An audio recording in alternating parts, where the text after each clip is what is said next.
let me tell you about something that is happening to you right now that nobody prepared you for. You have been feeling it for a while. That strange sensation that you no longer fit into your own life. Like you are wearing clothes that used to fit perfectly, but now feel suffocating. That is not confusion. That is not a crisis. That is evolution. And what I am about to share with you will explain every uncomfortable, isolating, and bewildering experience you have been having lately. There is a phenomenon in physics called resonance. When two objects vibrate at different frequencies, they cannot sync. One will either match the other, or they will separate. You cannot force a tuning fork calibrated to 528 Hz to harmonize with one stuck at 440 Hz. They exist in different sonic realities. Now apply this to your life. You have been upgrading your frequency, maybe through healing, through spiritual practice, through sheer survival of things that should have broken you. And now you are vibrating at a level that your old reality cannot match. This isn't metaphorical. Energy is real, frequency is real, and when yours rises beyond a certain threshold, everything around you that cannot rise with you begins to fall away. Not because you are doing anything wrong, but because you are finally doing everything right. The people who drain you suddenly feel unbearable. The jobs that used to be tolerable become suffocating. The places you used to escape to now feel empty. That is not you becoming difficult. That is your soul refusing to shrink anymore. Here is what nobody tells you about spiritual awakening. It is not all light and love and bliss. Sometimes it is brutal. Sometimes it feels like you are losing everything. And in a way, you are losing every version of yourself that wasn't real. Every relationship that was built on who you were pretending to be. Every goal that was planted in you by someone else's expectations. The frequency shift doesn't just change you, it changes what you can tolerate, and that is where the real transformation begins. Number one, you can physically feel when someone's energy doesn't match yours anymore. This is one of the first signs that your frequency has shifted. You walk into a room, and within seconds, you know who you need to stay away from, not because they are bad people, but because their energy field clashes with yours so violently that your body reacts. Headaches, exhaustion, anxiety, tightness in your chest. You used to think you were just being antisocial or overly sensitive. Now you understand. You are not rejecting people. You are protecting your frequency. Your nervous system has become more refined. Think of it like this. When you only listened to music through cheap speakers, you didn't notice the distortion. But once you upgrade to high-quality sound, you can hear every crack, every buzz, every imperfection. That is what happened to your energetic perception. You have upgraded. Now you can sense things you were previously deaf to. The fakeness in someone's laugh, the manipulation hidden in their compliments, the resentment buried under their smile. You are not being judgmental, you are being accurate. And here is what makes this uncomfortable. Some of those people are ones you have known for years, family members, old friends, people you thought would be in your life forever. But their frequency stayed the same while yours evolved, and now being around them feels like trying to breathe underwater. You keep making excuses to avoid them. You keep cutting conversations short, not because you are mean, but because your soul knows. Staying in low-frequency environments will drag you back down, and you have worked too hard to rise to let anyone or anything pull you under again. Number two, your tolerance for superficial conversation has completely disappeared. You used to be able to engage in small talk, gossip, surface-level interactions. You could spend hours discussing nothing and not feel the time was wasted. But now, 5 minutes into a conversation about trivial matters, and you feel your soul trying to leave your body.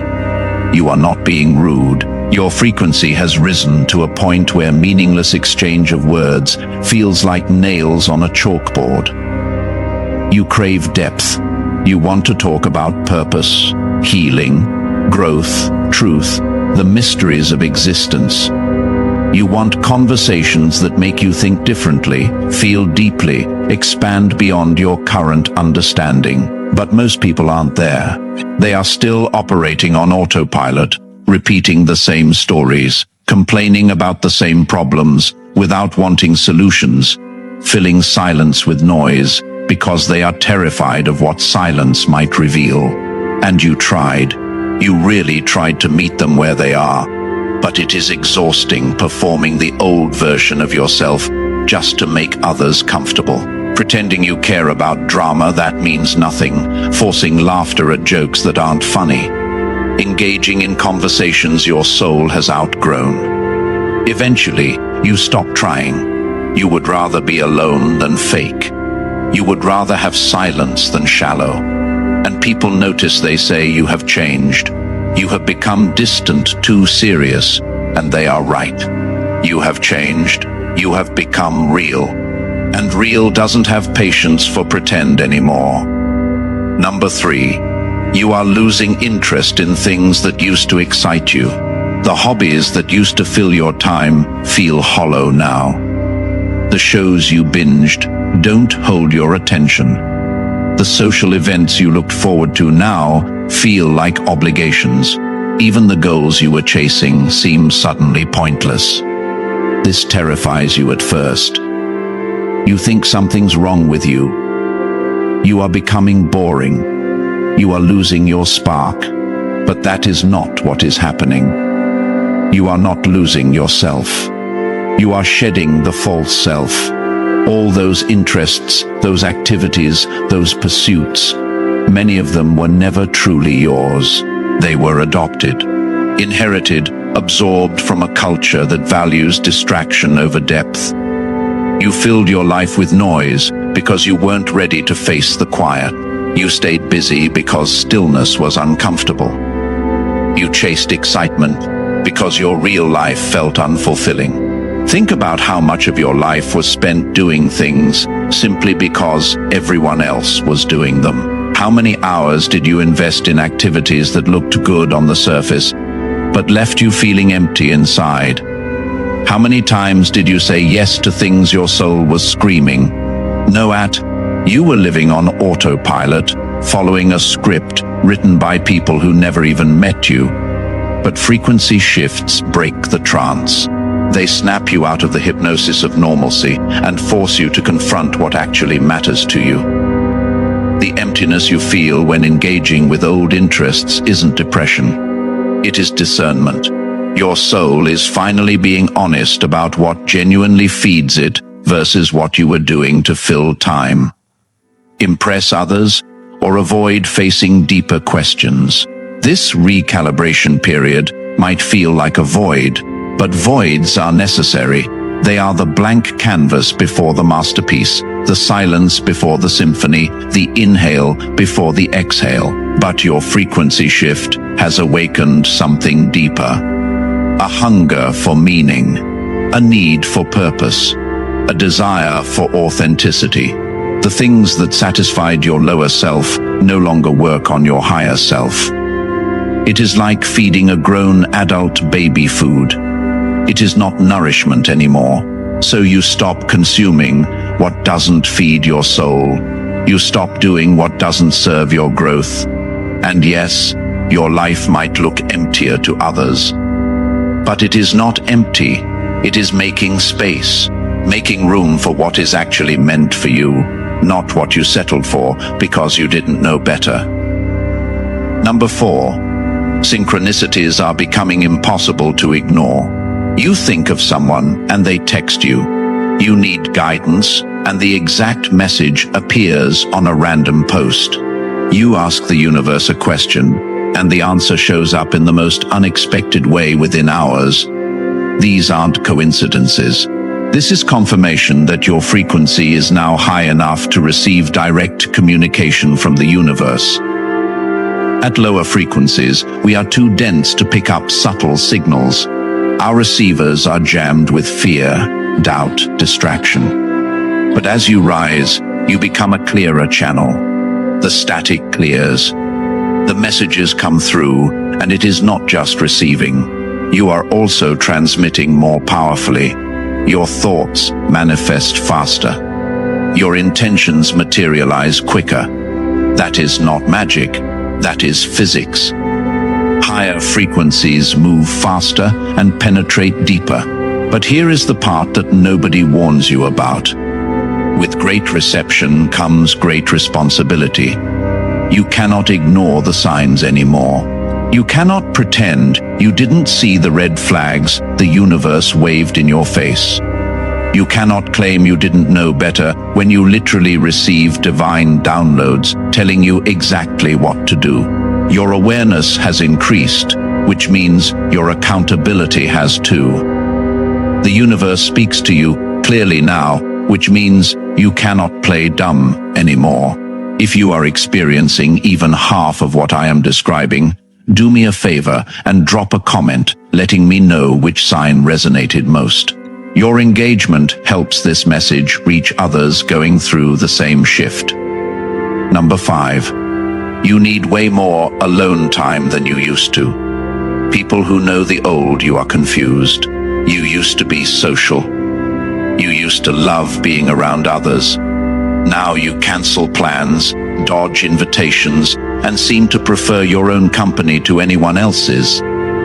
They think you are depressed or antisocial. You know, you are recalibrating.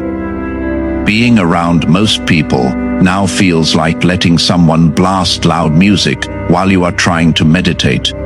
Their energy is too chaotic, too scattered, too low, and you need stillness to integrate all the changes happening inside you. Solitude at this level isn't loneliness. It is sanctuary. It is where you process the downloads, the revelations, the shifts.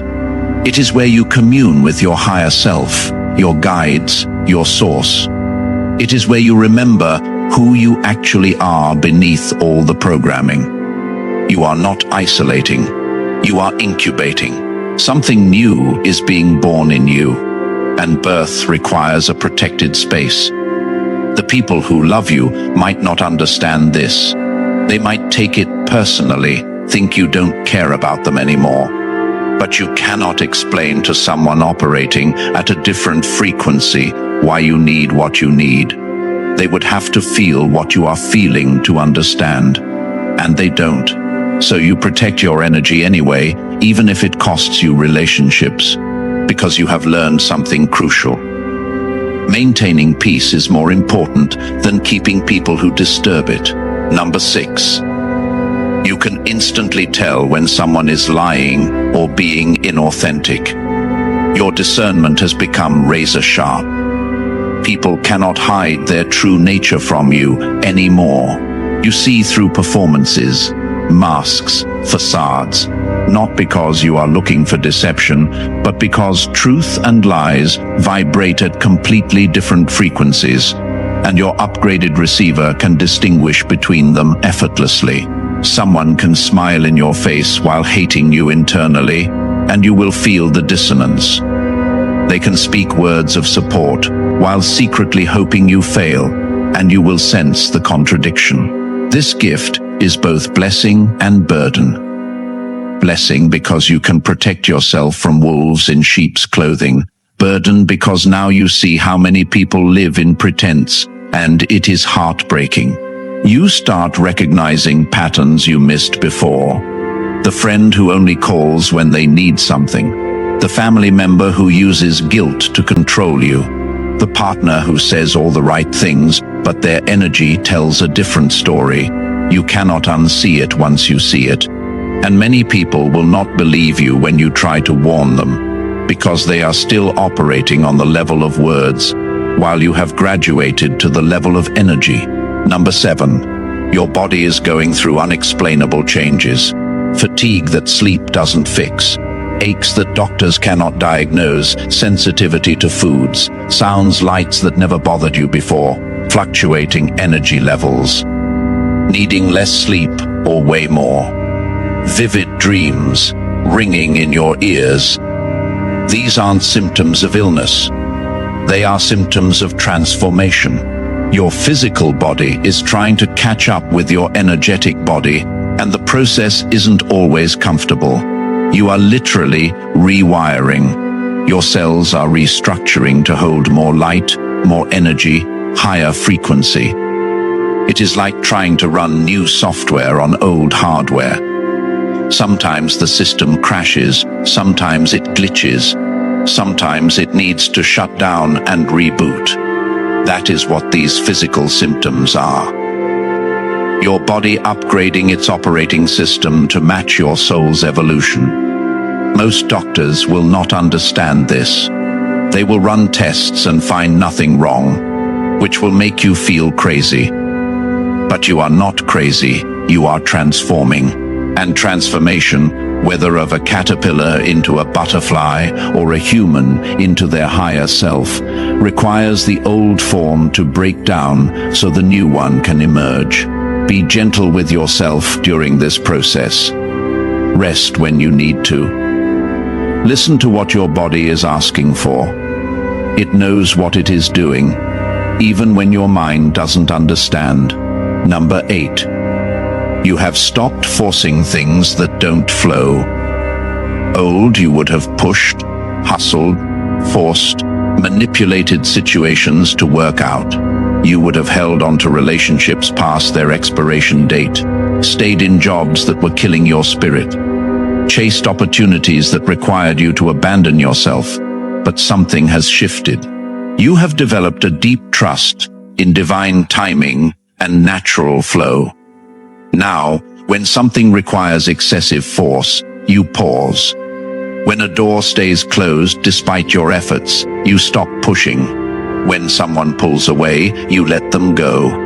Not because you don't care, but because you have learned that anything meant for you will not require you to destroy yourself to obtain it.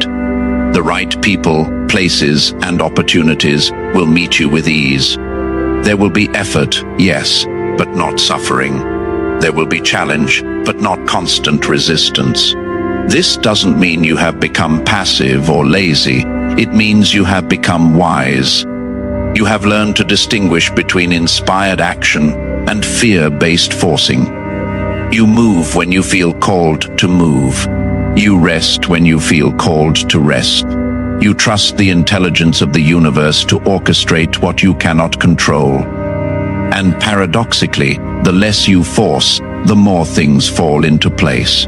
Number 9. Your definition of success has completely transformed.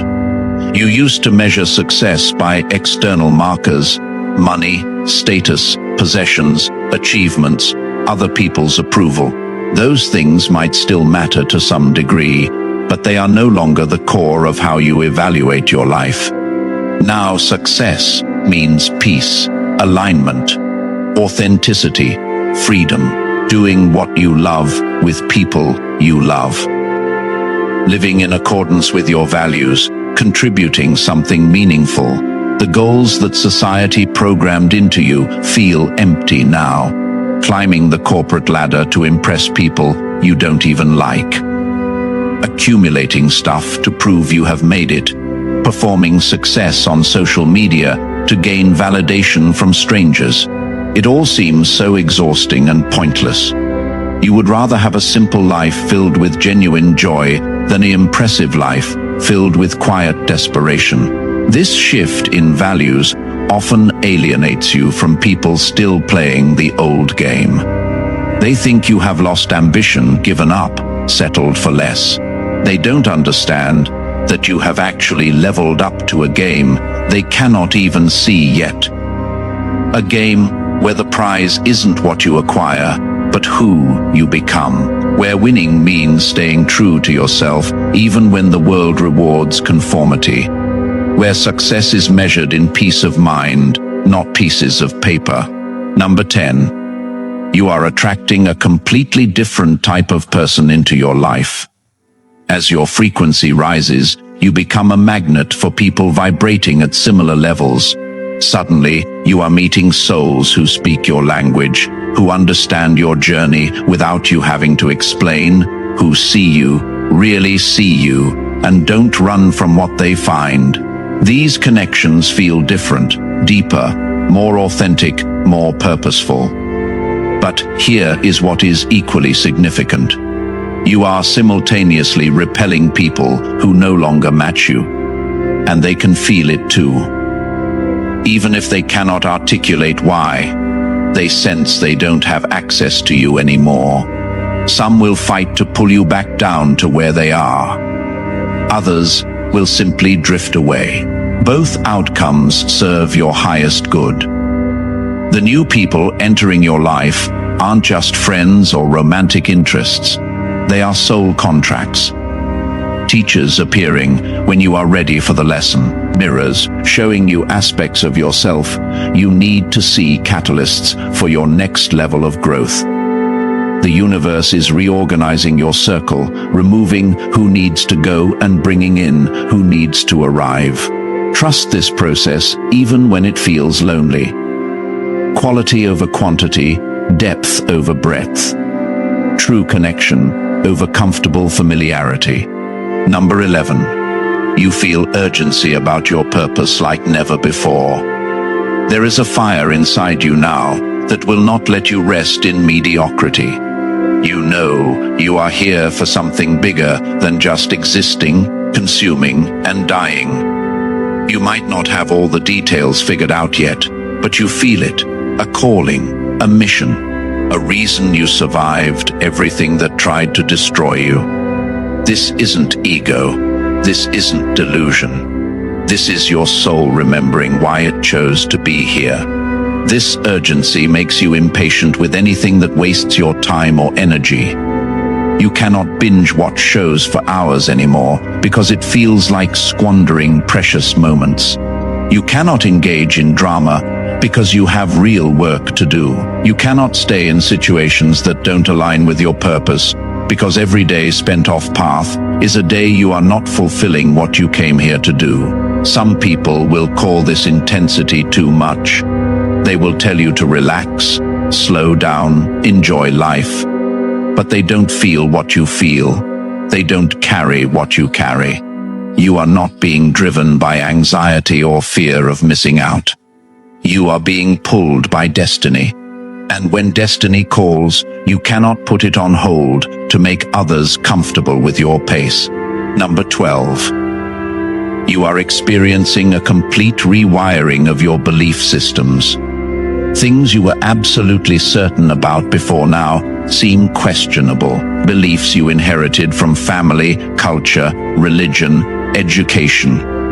All of it is being examined through a new lens.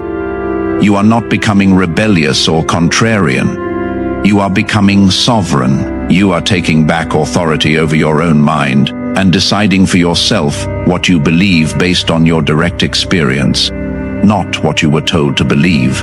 This can be disorienting. Your entire framework for understanding reality is shifting. Ideas that gave you comfort might no longer serve you. Systems you relied on might reveal themselves as illusions. People you trusted as authorities might show themselves to be just as lost as everyone else. It is like finding out the map you have been following was drawn by someone who would never actually travel the terrain. But through this deconstruction comes liberation. You are no longer trapped in boxes built by other people's limitations. You are free to explore, question, discover, create your own understanding of truth. Yes, it is lonely sometimes. Most people prefer the comfort of certainty, even if it is certainly wrong, to the discomfort of not knowing. But you have tasted freedom, and once you taste it, you can never go back to the cage, no matter how golden it appears. Number 13. You have zero tolerance for energy vampires. You can spot them instantly now. The people who only reach out when they need something. The ones who dump their problems on you but never ask how you are doing. The ones who drain your energy and give nothing back. The ones who love you when you are useful, but disappear when you need support before. You might have tolerated this because you didn't want to seem cold or selfish. Now, you protect your peace like it is your most valuable possession. You have learned that your energy is currency. Where you spend it determines the quality of your life, and you are no longer willing to go bankrupt trying to fill cups with holes in them. You cannot save everyone. You cannot fix everyone. You cannot be everyone's therapist, bank, savior, or emotional dumping ground. And the moment you stop trying to be, watch how many people suddenly have a problem with you. They will call you selfish, changed, not the person you used to be. And they are absolutely right. You are not that person anymore. That person gave until they were empty. That person sacrificed their peace to keep peace. That person confused self-abandonment with love. You have evolved past that. Now you give from overflow, not from depletion. You help those who help themselves, not those who drain you as a lifestyle. And you make no apologies for the boundaries that protect your well-being. Hit that like button if this is speaking directly to your experience. And make sure you are subscribed, because these are the conversations that change lives. Number 14, you know with absolute certainty that you can never go back to who you were. Even if you wanted to, even if you tried, it is impossible. You cannot unknow what you now know. You cannot unfeel what you have felt. You cannot lower your frequency back to where it was now that you have experienced what it is like to rise. The old life, the old you, the old way of being, it is dead, and there is no resurrection for what is already transformed into something new. This finality can be terrifying. Sometimes you might grieve the simplicity of ignorance. Sometimes you might wish you could just go back to sleep and not feel everything so intensely. But deep down, you know the truth. You wouldn't actually go back, even if you could, because as hard as this journey is, as lonely as it gets, as much as you have lost along the way, you have gained something infinitely more valuable. Yourself, your authentic self, your sovereign self, your free self. And once you have tasted that freedom, everything else is just a cage with better decorations. You are not the same person who started this journey. You have been through the fire and came out forged into something stronger.